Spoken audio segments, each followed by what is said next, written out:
মসুর ডাল দিয়ে তো অনেক কিছু রান্না খাইছেন। মসুর ডাল দিয়ে কোনোদিন এরকম ভাবে কদু দিয়ে রান্না খাইছেন? আজ যে দেখলাম যে কেন দিয়ে কদু দিয়ে রান্না হয়েছে। আসসালামু আলাইকুম, আন্নাবাকে ভালো আছেন? আশা করি আন্নাবাকে ভালো আছেন। আমি আলহামদুলিল্লাহ অনেক ভালো আছি।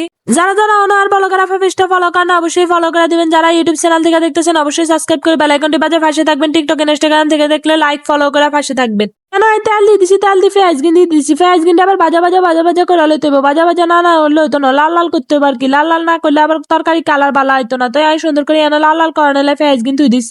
চুলা টাইলে একাতে সুবিধা আছে, না কিনা দিয়ে কিন্তু সবাই আর কিনা দিয়ে অন্য কাম করতে পারবেন। কিন্তু চুলার দুয়ারে গেলে এখানে আবার সুবিধা নাই। চুলার দুয়ারে গেলে আপনার একটা বই আনতে হইব। যদি দাঁড়িয়ে থাকে বালা তাহলে আবার এই সুবিধা হইবেন। কারণ হাতা উতা দিয়ে দাঁড়াইতে গেলে আপনার বই থাকতে হইব, বই হেরে আনতে হইব। কিছু করার নাই। এরম ভাবে এন দিকে এসে চুলার মধ্যে দিয়ে হেরে সুন্দর করে ভাজা করে লইতেছি। পেঁয়াজ গিন্ডে ভালো মতো লাড়াচাড়া করতেছি। এত সময় লাগে যে পেঁয়াজ গিন ভাজা হইতে। এই অজ্ঞা বাড়ির মধ্যে মসুর ডাল গিন্ডে ভালো মতন ভিজায় রাখছি। ভিজায় রাখি আবার আই দিয়ে দিতেছি এগিন তালের উপরে। এরম ভাবে রান্না কিন্তু মজা হয় আর তাতাই হয়। তাই আপনি যদি মসুর ডালটা একটু আগে ভিজায় রাখেন তাহলে কিন্তু রান্না তাতাই হয়ে যাইব। না হলে হরে আবার দেরি হয়, কারণ মসুর ডাল হইতে একটু সময় লাগে। তো এনে রানতে তাতাই এত বেশি ভাল লাগছে ডাল গিন রানতে। এই রেসিপি আইকে আমি একবার হইলে আবার বানাই খাইছেবেন, নাহলে কিন্তু ঘরে বেশি মিস করবেন। কারণ এরকম মজার খানা খাইতে আপনারা আর ফয়েজের মধ্যে ফলো করে রাখেন কিন্তু।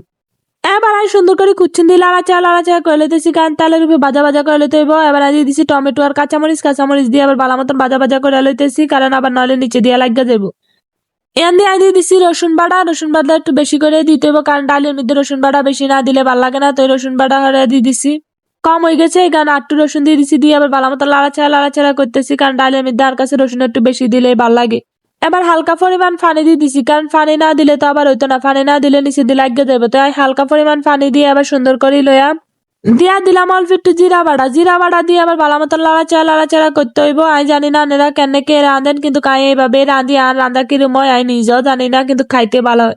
এবার আমি সুন্দর করে দিয়ে দিছি লবণ, 2 চামচ লবণ দিয়ে দিছি। লবণ আপনারা পরিমাণ মতো দিবেন। তো 4 চামচ লবণ দিছি, আপনারা লবণ পরিমাণ মতো দিবেন। এবার দিয়াম হলদের গুঁড়ি আমি 1 চামচ এলান দিছি। কারণ বেশি হলদের গুঁড়ি দিলে আবার বালাদের রান্নায় আগে মিলে চাইতে হবে জানেন হলদের গুঁড়ি কালার কেমন। তো কালার অনুযায়ী হলদের গুঁড়ি দিবেন। হরে লাড়াচাড়া দেওয়ানো হরে মনে হইলো যে হলদের গুঁড়ি কম হয়ে গেছে, তাই আরো 2 চামচ দিছি। 2 চামচ দিয়ে আবার ভালো মতো লাড়াচাড়া দিয়ে লইতে হইব। এবার দিতে হইব দুগা মেথির গুঁড়ি। তো মেথির গুঁড়িও দিয়ে দিছি 3-4 চামচ এলান। আপনারা বেশি জাল খাইলে জাল দিবেন, তবে জালটা একটু কম হইলে ভালো লাগবে। যদি সাথে বোম্বা মরিচ থাকে তাহলে আপনাকে বেশি ভালো লাগবে। এখান দিয়ে লাড়াচাড়া দিয়ে লইতেছি। লাড়াচাড়া কোনো থামা যাবে না, যেহেতু আমি হানি অল্প দিছি এই কারণে লাড়াচাড়ার মধ্যে থাকতে হইব, নাহলে আবার ডাল গিন যাইব শেষ হই।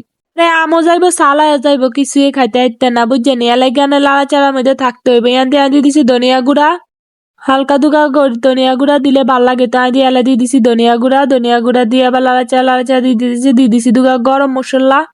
এবার লাচা দিয়া লইছি, লাচা দিয়ে আবার পানি একটু দিয়ে দিছি। পানি দিয়ে আবার চারু কিনা দিয়ে ডাল কিনতে ভালো মতো লাড়াচাড়া দিয়ে লইতেছি। লাচা দি নাকি কেউ এইভাবে একবারও ডাল রাঁধছেন ডাল দিয়ে কদু দিয়ে রাঁধছেন। যদি রাঁধতে থাকেন তাহলে অবশ্যই কমেন্ট বক্সে কইয়া যাবেন যে এরম ভাবে আপনারা ডালের রেসিপি বানাইছেন আর কে কোন রেসিপি বানান অবশ্যই শেয়ার করেন। আমি অবশ্যই আপনাকে ভিডিও দেখলাম ব্যাকের। ডাল গিন যখন একটু সিদ্ধ মন হইব তখন কিন্তু কামনে দিতে হইবে আপনার কদু গিন। যেদিন কদু ছোট করে কুড্ডা লেবেন। আমি ছোট করে কুড্ডা লইছি কদু গিনডে। কদু বেশি বড় করে দিলে ভালো না, তাই আমি ছোট করে একদম আলুর মতো যেরকম গোস্তের মধ্যে আমরা দেই হেরম গোস্তের লাইন ছোট করে কুড্ডা লইতেছি।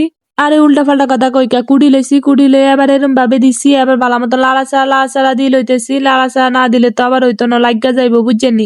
কুচ্ছুন তো আর হাতের মধ্যে থায়, হাতে আবার লাচা দিয়ে রাঁধতে খুবই ভাল লাগে। যার কারণে আমি সবসময় কুচ্ছুন হাতে রাহি, খুব কম কুচ্ছুন দূরে তুই। আর অনেক কাম হয়েছে কি জানেনি, ডাকনা দিয়ে থুই যায় কুমিতে গুড়ি গাড়ি আইবেন। গুড়ি গাড়ি আয় আবার কতক্ষণ হরে আইসে আইবেন, কারণ এটাই অন্যগ কাম। দাঁড়ে থাই আর কোনো কাম নাই। এবার আর সুন্দর মতো মাখা হয়ে গেছে। আনেরা ভাববেন না আবার রাঁধা শেষ, রাঁধা কিন্তু শেষ না। কারণ এরকম মাখা হইলে তো আবার খাইতে ভাল লাগতো না। কিন্তু কাদের তো খুচ্ছুন তুই যাইতে না, কারণ খুচ্ছুনটা দিলে আলাই রাখতে হইব, নইলে নিচে দিয়ে লাগিয়ে যাবে। যেহেতু আমি জোল অন শুকায় বাপ এখানে রাখছি, তাই আমি আটটু কষানে লাই খুচ্ছুন দিয়ে লাটতে রয়েছি। খুচ্ছুন তুই নাই, খুচ্ছুন তুইলে নিচে দিয়ে লাগিয়ে যাইব, তাই আমি খুচ্ছুন কোনো মতেই ধুইতেছি না। এবার আমি হানি একটু দিয়ে দিয়াম। লাগে আমি হানি আনতাম গেছি। হানি আনতে যাই গ্যাসের চুলাত করলাম না, এই একটা শান্তি যে আনে এক কিনা দিয়ে আনবেন অন্য কিনা দিয়ে কাম করতে পারবেন। তাই আমি আন দিয়ে কিনতে দিছি আর অন্য কিনা দিয়ে হানি লইছি। বাড়িত করে হানি লই আবার আর যতটুকু হানি লাগবে অতটুকু হানি দিয়ে দিছি। হানি দিয়ে আবার ভালো মতো লাড়াচাড়া দিয়ে লইতেছি। এবার গট করে যখন উতরাই উঠবো তখন দেখবেন জানে রইব। যেহেতু আপনি আগেই সিদ্ধ করে আলাইছেন, তাই হানি দিয়ে বেশিক্ষণ রাহন লাগতো না। আর এবার সুন্দর করে দেখছেন সিদ্ধ হয়ে গেছে। এবার একটু ডাল যদি একটু ডালের মতো না হয় তাহলে কি ভাল লাগেনি। আজ এই পর্যন্ত এবারকে ভালো থাকেন আর পাশে থাকেন সবসময়।